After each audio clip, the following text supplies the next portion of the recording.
do better than Washington. I think if he's on the market, there's probably about 10 or 12 teams that would hire him in a second.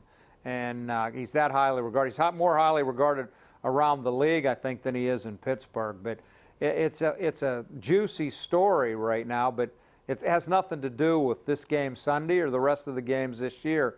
I think it's something could be interesting after the year. Tony in Edgewood joining us right now live on the Ireland Contracting Nightly Sports Call. Hey, Tony. Hey, how you guys doing? We're good. By the way, I was at the Penguins home opener, and your daughter does a fantastic job there. Well, she does that. She works both sides. She's got to get some sleep, like 2 hours before she comes back in, but thanks. Yeah, that's ridiculous. Hey, Hodges, if he goes down, who's next in line? Paxton Lynch. Paxton Lynch, they're going to, well, I think what you're going to see here, Tony, is if Rudolph is okay to play or at least be there, he could be involved. And if not, then it's going to have to be Paxton Lynch being activated from the squad. Oh, I don't know, Bob. I don't know if I agree with that. I mean, if Rudolph is cleared to be the backup, he's cleared to play, as far as I'm concerned, and I think they would start him. Well, my point is you wouldn't have to activate Paxton Lynch from the practice squad.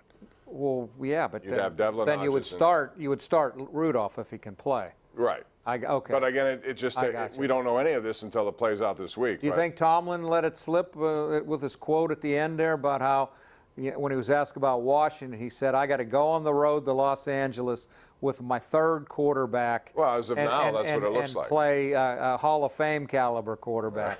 So did he let it slip that it's going to be Duck? I think it's going to be Duck anyway. I just that injury, concussions. I shouldn't say that. I'm no doctor. If I had to bet, I'd bet on it being Hodges. Well, yeah, and if it is, I mean, at least he showed that he can come into a game like that one, a very, very big game for both sides on, at home against a team like the Ravens. He showed that he was capable of handling whatever. And the thing is, Ron, he hasn't had any practice time at all, so he had to come in cold like that. That was encouraging. I thought it was interesting today, though. Tomlin said it's such a huge difference when you come in cold for a quarter and a half, as opposed to when you practice all week and the other team's practicing for you. I thought Mason Rudolph, his first game when he replaced Ben at halftime against Seattle, was really good in the second half. Now, the next week against San Francisco, whether they had the control on him too much, not letting him throw down the field, or whether he chose not to or didn't see guys down the field, I didn't think he was nearly as good the second game. No, but he did have 2 touchdown passes in that game, and he followed that up with a really nice performance based on the game plan on Monday night. And then even in this game against Baltimore, there was a time he was 9 for 9 in the passing department. So, Bob, I want to believe in Hodges, and he's a great story. This is a guy that wasn't drafted, wasn't signed by anybody as a free agent. You know how teams are begging for quarterbacks. He had to get a tryout with the Steelers to make it 4th string.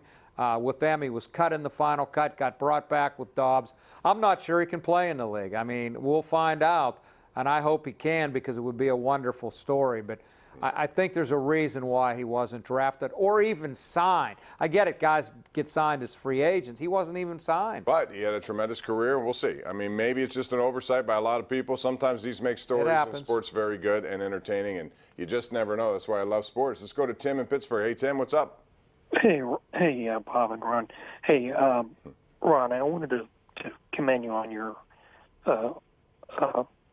column yesterday about Steeler fans and Mike Tomlin. And I really have to say, I think a lot of it has to do with, and I'm sure I'm bringing up a sore subject here for a lot of people, even all these years later, that there are still people in this area who still, all these years later, have an issue with a black man coaching their team.